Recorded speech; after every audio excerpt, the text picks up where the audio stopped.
अस्सलाम वालेकुम नाज़रीन, मैं हूं आपका होस्ट तारिक अनस हाशमी और आप देख रहे हैं JTV। नाज़रीन, इस वक्त जो मुल्क के क्रिटिकल हालात हैं, मुल्क किस जगह खड़ा है, इसे जानने के लिए बहुत ज़रूरी है कि हम व्यूवर्स को ये बताएं कि इसका सलूशन क्या है। इसी सलूशन को जानने के लिए, सुनने के लिए आज मौजूद हैं अवाम दोस्त पार्टी के चेयरमैन चौधरी मोहम्मद जहांगीर साहब के। इनसे जानते हैं कि ये क्या कहेंगे। अस्सलाम वालेकुम। वालेकुम अस्सलाम। चौधरी साहब, आपके पास माशाल्लाह बहुत नॉलेज है, पॉलिटिक्स से वाले तो आपके पास बहुत नॉलेज है। इस वक्त जो क्रिटिकल हालात है, मुल्क जिस जगह खड़ा है, इस वाले से आप क्या मैसेज देना चाहेंगे व्यूवर्स को? औज़ुबिल्लाहिमिनश्शैतानिर्रजीम, बिस्मिल्लाहिर्रहमानिर्रहीम। बहुत शुक्रिया तारिक अनस साहब। इस वक्त पाकिस्तान के मौजूदा हालात को कोई शक नहीं है, बिलाशुबा बदतरीन इस वक्त हालात चल रहे हैं। पाकिस्तान में महंगाई है, बेरोज़गारी है और लाकानूनियत है। सबसे बड़ा मसला यहाँ पे पावर पॉलिटिक्स है, जिन्होंने अवामी इस्तेसाल का जो है ना बेड़ा उठाया हुआ है और बहुत बदतरीन अवामी इस्तेसाल जो है वो आपको इस वक्त नज़र आ रहा है। तो इसका सलूशन दो लफ्ज़ों में तो बयान नहीं कर किया जा सकता, लेकिन हमने चीज़ें जो है वो डिफ़ाइन की हैं। हम समझते हैं कि एक तो हमारा जो अवामी फलाई सियासी प्रोग्राम है, जिसको सोशल वेलफेयर पॉलिटिकल हमने प्रोग्राम कहा है, ये हमारा प्रोग्राम जो है वो पाकिस्तान में फलाई इनकलाब का पेश खैमा है, आगाज़ है उसका। और इसके लिए सबसे बड़ा कदम जो है वो ये है कि अवामुन नास एक दूसरे की भलाई के लिए सोचना शुरू कर दें, एक दूसरे के लिए काम करना शुरू कर दें, एक दूसरे के लिए की मदद करना शुरू कर दें। हम दो तीन चीज़ें अभी हमारे प्रोग्राम के इनिशियल लेवल पे हम जो पहली बात करते हैं वो कहते हैं कि जागो पाकिस्तान, जागो फजर के साथ। ठीक है, आप फजर के साथ उठना शुरू कर दें। फजर के साथ उठना जो है वो हमारी जो इज्तमाई जो मसाइल हैं उसमें कमी का बायस बनेगा, क्योंकि early to bed and early to rise makes a man healthy wealthy and wise. तो ये यूनिवर्सल ट्रुथ है, यूनिवर्सल कानून है।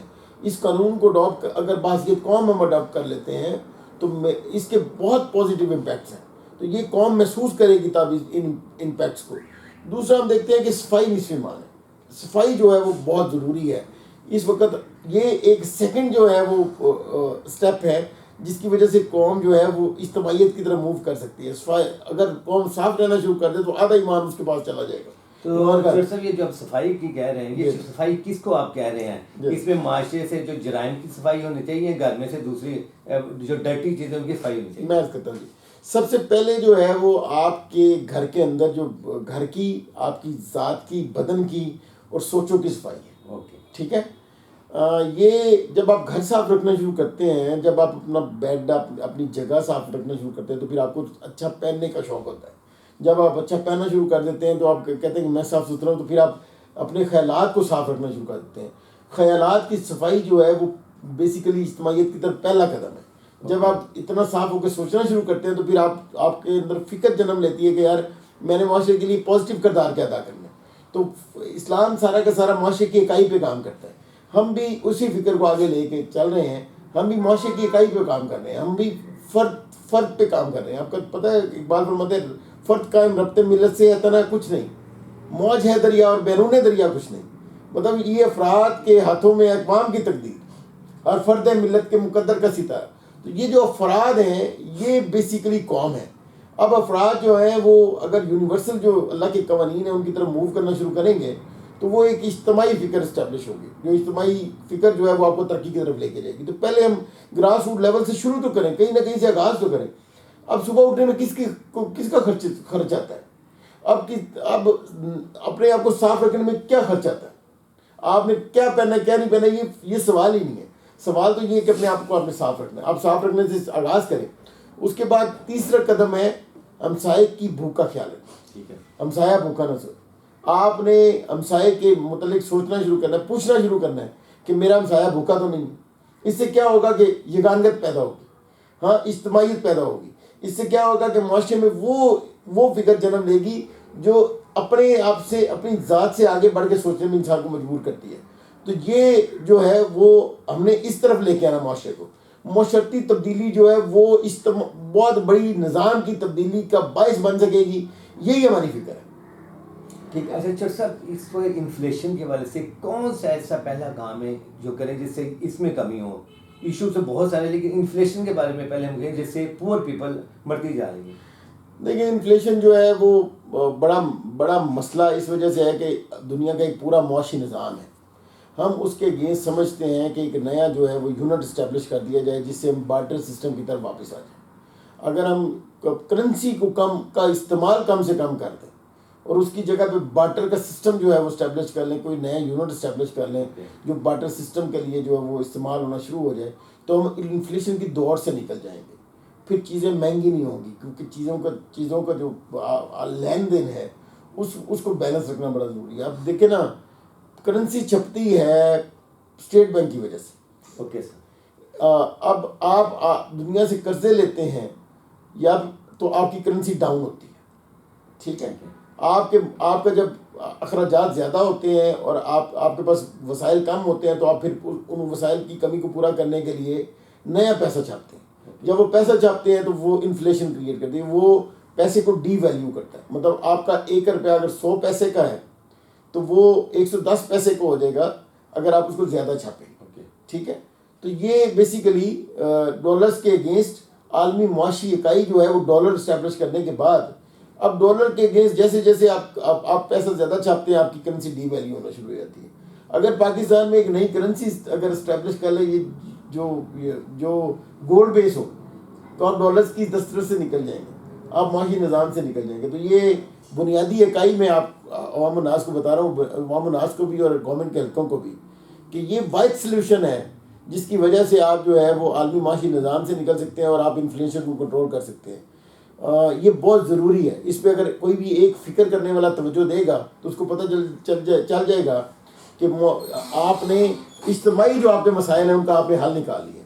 तो आप सोने से डॉलर की तरफ मूव किया था आपने, आप डॉलर से दोबारा सोने की तरफ मूव कर जाएं तो बहुत नई करेंसी इस्टेब्लिश कर लें, या फिर आप जो है वो सोने को यूनिट के तौर पे इस्तेमाल कर लें बार्टर के लिए, चीज़ों के लेन देन के लिए, तो बड़ा आसान हो जाएगा चीज़ों को करना। ये एक बुनियादी इकाई है जिसकी वजह से बड़ी तब्दीली रूनमा हो सकती है। यानी इससे प्रॉस्पेरिटी बढ़ेगी। इससे ये होगा कि ये जो आपकी करेंसी का इस्तेमाल है वो उसमें बहुत तेज़ी के साथ कमी वाक़ई होगी। और अगर करेंसी में तेज़ी के साथ कमी वाक़ई होती है तो इट मीन कि पैसे इस्तेमाल नहीं हो रहा, तो पैसे की वैल्यू बढ़ना शुरू हो जाएगी, तो रुपए की कीमत बढ़ना शुरू हो जाएगी। बेसिकली ना, बुनियादी इकाई तब्दील करने से पैसे की डीवैल्यूएशन ख़त्म हो जाएगी। दूसरा ये है कि पैसे की जैसी बाय तरतीब कम होगी तो लोगों के घरों में पड़ा हुआ पैसा भी बाहर निकल आएगा। अच्छा सर, अभी लोग जॉबलेस हैं बहुत ज़्यादा, अच्छा ज़्यादा लोग मूव कर रहे हैं अदर कंट्रीज़ में, इस हवाले से आप क्या कहना चाहेंगे? देखिए, ये एक बहुत बड़ा मसला है। अब जब इन्फ्लेशन बहुत ज़्यादा होगी, महंगाई बहुत ज़्यादा होगी, अब देखें ना मीडिया ने कंट्रोल किया हुआ है, लोगों को बताते ही नहीं है मसाइल कितने ज़्यादा हैं। इन्फ्लेशन बढ़ रही है लेकिन वो कहते हैं महंगाई कम हो रही है। इमरान खान के दौर में महंगाई कम हो रही थी, कहते बढ़ रही है। तो अब उधर मीडिया में पैसा लगता है बहुत ज़्यादा, मीडिया उसको इस्तेमाल करता है, उसी पैसे को इस्तेमाल करके अवामी राय इस्टेब्लिश करने की कोशिश करता है। तो ये जैसे जैसे मुल्क के हालात बदतरीन हो रहे हैं तो लोग यहाँ से छोड़ के इनसर्टेनिटी बढ़ रही है, लोगों के दरमियान में जो मायूसी है उसमें बहुत इजाफा हो रहा है। तो इस मायूसी को कम करने के लिए जो जॉब्स की क्रिएशन बड़ी ज़रूरी है। लेकिन जब आप देखिए कि पैसे की डीवैल्यूएशन जो है वो तेज़ी के साथ बढ़ती है तो जॉब जो हैं वो रिड्यूस होती हैं, बढ़ती नहीं है। तो जॉब दे ही नहीं सकते आप तनख्वाहें नहीं दे सकते, जॉब्स कैसे दे सकते हैं? तो फिर ना तो सरकारी सतह पे जॉब्स बढ़ती हैं, और अगर पैसा डीवैल्यू हो रहा हो तो फिर मुल्क में इंडस्ट्री भी इस्टेब्लिश नहीं होती। इंडस्ट्री नहीं इस्टेब्लिश होगी तो अल्टीमेटली फिर भी यही होगा। लेकिन हमारे पास इसका हल है। हम सोचते हैं कि जिस तरह से आईटी सेक्टर जो है वो उसने फ्लोरिश किया है, और आईटी सेक्टर की वजह से दुनिया जो है वो ग्लोबलाइज हो गई है, फिर आर्टिफिशियल इंटेलिजेंस ने धमाका कर दिया है, तो ये सारी चीज़ें जो है उसने दुनिया को एक दूसरे के करीब कर दिया। तो अब यहाँ पे बनने वाली, आपके घर में बनने वाली प्रोडक्ट जो है, जिसको आप गुड़ के चावल कहते हैं, अगर उसको टिन पैक आप करके अमेरिका में बेचेंगे तो वो बहुत महंगे बिकेंगे। तो आप ये ध्यान में रखिए कि पूरा पाकिस्तान अगर कॉटेज इंडस्ट्री को एस्टैब्लिश कर लेते हैं तो बहुत बड़े पैमाने पर रेवोल्यूशन आएगी पाकिस्तान में।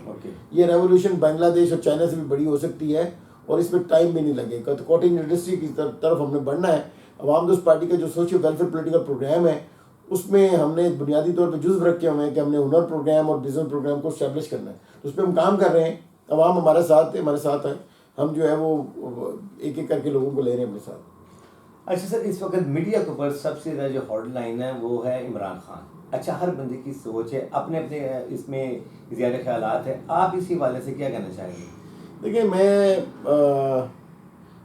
हमने सोचा हुआ है कि हम बाहसीयत अवाम दोस्त पार्टी किसी पे तनकीद नहीं करेंगे। ओके। हाँ, ज़ाती तनकीद नहीं करेंगे, लेकिन कौम की इज्तमाही जो मामलात हैं, अगर उनमें देखा जाए लीडरशिप की जो अपीयरेंस है उसको देखा जाए, तो फिर हमें उन एरियाज़ का ज़रूर जिक्र करना चाहिए जो किसी अवाम के फ़ायदे के लिए हैं या नहीं। ओके। मतलब खान साहब ने वो बड़ी सारी फाश गलतियाँ की हैं, जिनका खमियाजा जो है वो कौम भी भुगत रही है। अल्टीमेटली खान साहब तो भुगत ही रहे हैं, लेकिन कौम भी भुगत रही। मैं यहाँ पे एक बड़ा जो मुश्किल फ़िक्रा जो है, या जिसको हार्ड फिक्रा करना चाहिए, वो बोलने लगा हूँ। और वो ये है कि रियासत जो है वो माँ के जैसी होती है अगर आप रियासत के साथ खड़े। रियासत जो है वो बेरहम हो जाती है, जालिम हो जाती है जब रियासत के आप अगेंस्ट खड़े होते हैं। ठीक है, रियासती असूल जो हैं वो पूरा एक ढांचा डिफाइन करते हैं। अब ढांचा जो है वो अगर खून रेजी से आप समझते हैं तब्दील होता है, तो वो इतना देर पा नहीं होता। आप बनी इंसान की तारीख उठा के देखेंगे, खून रेजी से जो होने वाली तब्दीलियाँ हैं वो देर पर साबित नहीं हुई हैं। उनके अगेंस्ट वो जो तब्दीलियाँ जो सॉफ्टनेस से आई हैं वो बड़ी दूररस नहीं है। और आप नबी करीम सल्लल्लाहु अलैहि वसल्लम के ज़माने को देखेंगे तो आपको तब भी नज़र आएगा। इम्पॉर्टेंट ये है कि हम खान साहब ने जो स्टेप्स लिए हैं वो कमज़ोर स्टेप्स से, और इसी वजह से वो आज अंदर भी हैं। और हम ये समझते हैं कि खान साहब अगर अभी भी मामला फहमी का मामला करें तो 80% लोग हैं इनके साथ, बहुत बड़ी जो पब्लिक है। तो अगर इस पब्लिक को पॉजिटिवली यूटिलाइज़ किया जाए तो बहुत बड़े पैमाने पर तब्दीली रूट में हो सकती है। खान साहब इनकलाब बर्पा कर सकते हैं, लेकिन खान साहब को समझ नहीं आ रही है। अल्लाह ताला उनको फ़िक्र सलीम अता करे और उनको मामला फहमी अता करे। मामला फहमी बड़ी ज़रूरी है। मुशावरत करने वाले आपको सिनेरियो में डिस्कस कर रहे होते हैं, जो मखसूस सिनेरियो चल रहा होता है उसमें डिस्कस कर रहे होते हैं। आपने चीज़ों के बियॉन्ड देखना होता है। आपको अल्लाह ताला ये फरासत अता करे कि आप चीज़ों के बियॉन्ड देख सकें, उनके पीछे देख सकें, तस्वीर के सारे रुख देख सकें, उनका तजिया करने के बाद फिर फैसले लें। तो अभी आपने सर कहा कि इमरान खान ने बड़े कमज़ोर स्टेप लिए हैं, आप समझते कि इमरान खान इस चीज़ को मानता है या जानता है लेकिन वो मानना नहीं चाहता? देखिए, अगर खान साहब मान ही जाए तो खान साहब की सियासत तो बेड़ा गर्क हो जाएगा। तो यहाँ पे कोई भी सियासी जो लीडर है वो अपनी गलती नहीं मानता। ये पाकिस्तान का अलमिया है। हमेशा कौमें वो तरक्की करती हैं जहाँ पे अवाम भी और लीडरशिप भी गलतियाँ करें तो उनको मान लें। और जब आप गलती को मानते हैं तो फिर इस्लाह की गुंजाइश निकलती है। अगर आप गलती को मानेंगे नहीं तो इस्लाह की गुंजाइश नहीं निकलेगी। तो हमारे बड़े बड़े मुफक्करीन भी जो हैं वो भी इमरान खान साहब को आखिरी लीडर समझते हैं।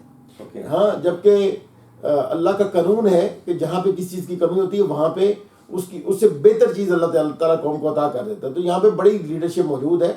ऐसा कुछ नहीं है कि खान साहब आखिरी हैं, लेकिन फिर भी खान साहब अगर आपके लिए आइडलाइज, आप उनको खान साहब को आइडलाइज करते हैं तो फिर पॉजिटिविटी के लिए ऐसे जो स्कॉलर्स जो हैं जो तस्वीर के चारों तरफ देख सकते हैं, वो कम अज़ कम ज़रूर खान साहब को मशवरा दें कि खान साहब जो है वो सारी साइडों को देख के फैसला किया करें। अभी रिसेंटली बंदे इंजर्ड हुए और कुछ बंदे मरे भी हैं। मुख्तलिफ लोगों की राय थी इस हवाले से, मुख्तलिफ पार्टीज़ की राय थी, आप क्या कहेंगे? देखिए, मैंने आपको पहले बताया कि रियासत के साथ आप खड़े हो तो रियासत जो है वो माँ के जैसी होती है। अगर रियासत के आप खिलाफ खड़े होंगे तो रियासत जो है वो बेरहम हो जाती है। खान साहब, यहाँ पे भी खान साहब को ही करना पड़ेगा। आप देखिए कि अगर इमरान खान साहब जो है वो उनके पास सिर्फ एहतजाज और जलसे जुलूसों की जो अवामी प्रेशर है उसके अलावा कुछ हो तो ये कम अज़ कम ये इतने बड़े बड़े सानियात जो हैं उनका आपको सामना न करना पड़े। अगर आप सलूशन की तरफ आएँ, अगर आप मामला फहमी की तरफ आएँ तो आप सलूशन की तरफ आएंगे। अगर सलूशन की तरफ आएंगे तो फिर आपको अपनी रिहाई के लिए या फिर क्या उसे कहते हैं अपने मफादात के लिए कौम को इस्तेमाल नहीं करना पड़ेगा। तो ये मैं समझता हूँ कि ये इनोसेंट जो हमारी आवाम है, जो हमारी मासूम आवाम है, क्योंकि वो इतना दूरस्थ तरीके से चीज़ों को नहीं देख सकते, तो ये उनका इस्तेमाल है जो खान साहब कर रहे हैं। और ये बदतरीन है कि कोई लीडर जो है वो अपने बेनिफिट के लिए या अपनी सियासी जो है वो स्टेप्स के लिए जो है वो अवाम उन्नास को इस्तेमाल करें। मैं इसकी मजम्मत करता हूँ। मुझे तो ये बिल्कुल भी समझ नहीं आता। अच्छा सर, एक चीज़ बड़ी आम है कि कहते हैं इमरान खान के सक्सेस होने में सोशल मीडिया का बहुत बड़ा हाथ है। तो आप समझते हैं कि सोशल मीडिया का हाथ है? ये अल्टीमेट है, इसमें कोई शक ही नहीं है कि इस वक्त खान साहब की जो जहाँ जहाँ से वो ऑपरेट होते हैं, खान साहब या फिर जितनी पब्लिक उनके साथ है, उनका सोशल मीडिया ऑपरेट होता है, तो खान साहब की बुराइयाँ भी अच्छाइयाँ बयान करके पेश करते हैं लोग ना। मतलब देखिए ना, एक बंदे ने आइडलाइज कर लिया, एक बुत बना लिया है अपने अंदर, तो जब वो बुत टूटने नहीं दे रहा, अब खान साहब उल्टा करें सीधा करें, वो कहते हैं ठीक है जी। और सोशल मीडिया भी दिखाते हैं उनके उल्टे उल्टे काम। मैं कई पोस्ट ऐसी बजा करके देखी हैं कि खान साहब के उल्टे कामों को अच्छा करके बयान किया गया। तो सोशल मीडिया टूल के तौर पे इस्तेमाल हुआ है, और सबसे बेस्ट टूल इस वक्त जो इस्तेमाल कर रही है वो तरीके इंसाफ है। तो मैं समझता हूँ ये तो उनको ये क्रेडिट जाता है कि वो बयानिया स्टैबलिश बनाते हैं, वो उल्टा हो सीधा हो जैसे मर्जी हो, लेकिन चूंकि सोशल मीडिया की बहुत बड़ी टीम है उनके पास, तो उनका बयानिया प्रिवेल कर जाता है, और यही उनकी इस वक्त विन विन पोजीशन है। लेकिन यहाँ एक मशवरा है जी सर, वो ये है कि खान साहब को इस बात का ख्याल करना चाहिए कि अगर इतने बड़े पैमाने में सोशल मीडिया का इस्तेमाल कर रहे हैं, अगर उसको पॉजिटिव इस्तेमाल करेंगे तो ये अवाम के लिए बेहतरीन होगा, और अवाम के भलाई के लिए सोच के करेंगे तो और भी ज़्यादा अच्छा होगा। वरना ये जब रिएक्ट करेगा, और किसी वक्त अगर खान साहब के फैसले अवामुन्नास पे कोई बंदा खोलने में कामयाब हो गया, या अल्लाह की तरफ से कोई खुल गए, तो फिर यही जो सोशल मीडिया है खान साहब की बहुत क्लास भी बहुत लेगा, और वो इतनी बड़ी क्लास होगी कि पाकिस्तान की तारीख में किसी ने देखा होगा। अच्छा सर, लास्ट में ये मुख्तलिफ पार्टीज़ के बारे में आपने बताया है, अभी जो व्यूवर्स की न्यू ट्रैफिक है और आपकी जो पार्टी के मेंबर आपके साथ है, उनके लिए क्या मैसेज देना चाहेंगे मौजूदा हालात की वजह से अवाम दोस्त पार्टी की तरफ से? देखिए अल्हम्दुलिल्लाह अवाम दोस्त पार्टी बहुत तेज़ी के साथ पेनिट्रेट कर रही है। हम सिर्फ इंतज़ार करें कि हम 10 लाख लोगों का जो है वो एक नेक्सस स्टैब्लिश कर लें। 10 लाख कुछ भी नहीं है, ठीक है। ओके। और हम जल्दी पहले तो हम जो है बिल्कुल ग्रास रूट लेवल पे अपने तारफ़ के जो है ना वो लेवल पे थे। अब तारफ़ से आगे आगे पार्टी ऑर्गेनाइज हो रही है बहुत तेज़ी के साथ, और बड़ी तेज़ी के साथ लोग हमारे साथ ऐड हो रहे हैं, बहुत सारे लोग ऐड हो गए हैं। लेकिन हम चाहते हैं कि जल्दी से जल्दी हम 10 लाख का फिगर जो है वो टच कर लें। जैसे ही हमारे रजिस्टर्ड मेंबर्स की या फिर कार्ड बनाने वाले जो अवाम दोस्त कार्ड है वो बनाने वाले लोगों की तादाद 10 लाख हो गई, उसके बाद फिर हमारा जो सोशल वेलफेयर पॉलिटिकल प्रोग्राम है उसके इसका एक क्लास जो है, जिसमें सेहत का प्रोग्राम है, जिसमें तालीम का प्रोग्राम है, जिसमें समाजी तहफ़्फ़ुज़ है, कानूनी तहफ़्फ़ुज़ है, जिसमें हुनर प्रोग्राम है, बिज़नेस प्रोग्राम है, ये सारे फिर एक एक करके एक्टिवेट होना शुरू हो जाएंगे।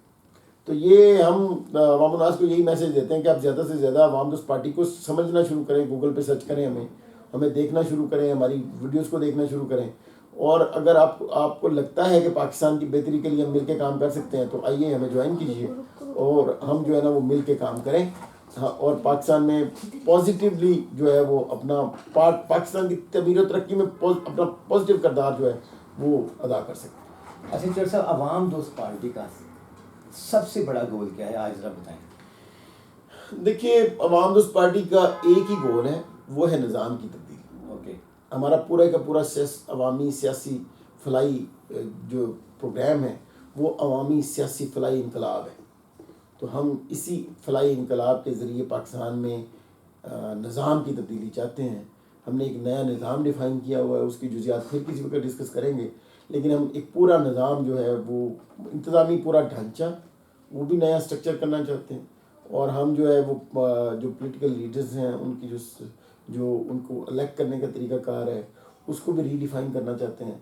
हम जो है पॉलिटिकल पार्टीज़ के बगैर एक निज़ाम चाहते हैं। हम नहीं चाहते कि हम पाकिस्तान को पाकिस्तान में सदारती निज़ाम चाहते हैं, और सदारती निज़ाम ऐसा कि जहाँ पे यूनिट्स के इंतज़ामी ढांचे अलग से मौजूद होंगे, ठीक है। हम डिस्ट्रिक्ट लेवल पे पाकिस्तान को तकसीम करना चाहते हैं, पाकिस्तान की डिस्ट्रिक्ट लेवल पे गवर्नमेंटें बनाना चाहते हैं। हम सूबों को छोटे सूबों में तब्दील करना चाहते हैं, और हम डिस्ट्रिक्ट लेवल की गवर्नमेंटें बनाना चाहते हैं। हम चाहते हैं कि 100-150 किलोमीटर के रेडियस में बुनियादी तमाम सहूलियात, इंसाफ, तालीम, हर चीज़ जो है, सेहत, हर चीज़ जो है वो 100 किलोमीटर के रेडियस के अंदर मौजूद हो। तो ये हमने पूरा एक ढांचा बनाया हुआ है। ये ढांचा इंशाल्लाह हम कोशिश करते रहते हैं, डिस्कस भी करते रहते हैं, लेकिन ये जब हमें मौका मिलेगा, अल्लाह ने हमें मौका दिया, तो हम इंशाल्लाह इस निज़ाम को तब्दील करेंगे। अभी हम अवामी फलाई इनकलाब के जो है वो मरहले में हैं, और इस मरहले को हम इंशाल्लाह जिस तेज़ी के साथ अल्लाह ने हमें मकबूलियत अता की, जिस तेज़ी के साथ हम आगे बढ़ रहे हैं, ये मैं हर वक्त अल्लाह ताला का शुक्र अदा करता रहता हूँ, और पाकिस्तान की अवाम का भी शुक्रिया अदा करता हूँ। जी नाज़रीन, हमारे साथ मौजूद थे वाम दोस्त पार्टी के चेयरमैन चौधरी मोहम्मद जहां ज़ेब, जिन्होंने मुल्की हालात के बारे में डिस्कस किया और बताया, और इन्होंने सबसे जो बड़ी बात हुई अपना गोल बताया। इंशाल्लाह नेक्स्ट मुलाकात है, प्रोग्राम मुलाकात होगी। अब इसके साथ ही अपने मेज़बान तारिक अंसार को इजाज़त दीजिए। अल्लाह।